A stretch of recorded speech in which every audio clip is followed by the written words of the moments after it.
Assalamualaikum warahmatullahi wabarakatuh. Perkenalkan, nama saya Fitri Fadila, Prodi Administrasi Bisnis dari Universitas Terbuka Surabaya. Terms adalah kata atau frasa yang digunakan untuk menyatakan suatu objek. Terms menjadi komponen utama dalam pernyataan atau proposisi. Terms berfungsi sebagai predikat, subjek dalam kalimat yang logis, juga sebagai ungkapan konsep atau pengertian yang terdiri dari satu kata atau dua kata. Berikut saya akan menjelaskan contoh dan juga penjelasannya yang saya ambil dari sumber web atau beberapa artikel-artikel lainnya.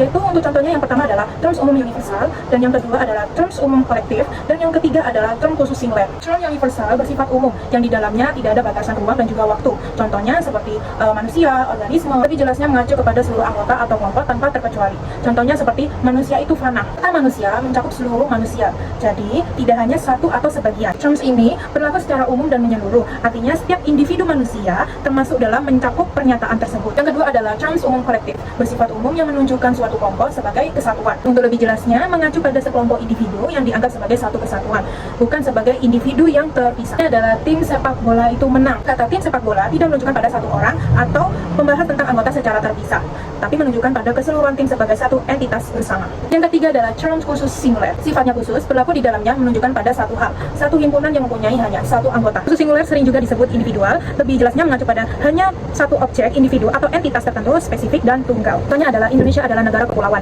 berarti Indonesia adalah satu entitas geografi yang spesifik. Tidak berbicara tentang negara secara umum, tapi tentang satu negara saja. Sesat pikir atau yang disebut dengan logika fallacy adalah kekeliruan dalam penalaran berupa pembuatan kesimpulan dengan langkah-langkah yang tidak sah, karena melanggar kaidah-kaidah logika maupun berupa perbincangan yang bercorak menyesatkan karena sengaja atau tidak disengaja, memasukkan hal-hal yang membuat kesimpulan secara tidak sah. Lebih jelasnya lagi, logika fallacy sering kali digunakan karena seseorang mencoba memenangkan argumen. Ini juga bisa memanipulasi lawan bicara agar seolah-olah argumennya merasa benar. Logika fallacy ini sering digunakan dalam debat, persuasi, bahkan dalam iklan atau politik untuk mempengaruhi banyak orang. Saya ambil 3 contoh. Yang pertama adalah contoh sesat pikir formal. Contohnya seperti ini: jika hujan turun, jalanan akan basah. Jalanan basah, maka pasti hujan turun. Penjelasannya, kesalahannya logika akibat membalikan sebab akibat. Karena bisa saja kata basah karena hal lain, seperti contohnya jalanannya basah itu karena disiram, jalanannya basah itu karena ada truk yang membawa tangki air yang mengalami kebocoran. Yang kedua adalah contoh sesat pikir verbal. Orang yang belum menikah adalah bujangan.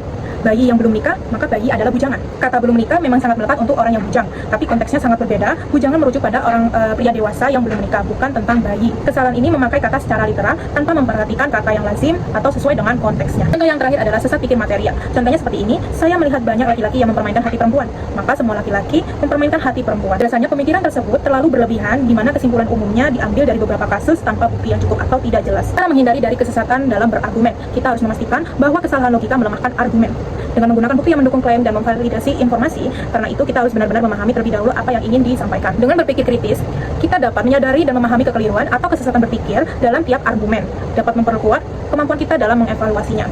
Berikut jawaban dari saya, kurang lebihnya mohon maaf bila ada salah kata atau salah perbuatan dalam membuat tugas satu logika. Mohon koreksinya. Terima kasih. Wassalamualaikum warahmatullahi wabarakatuh.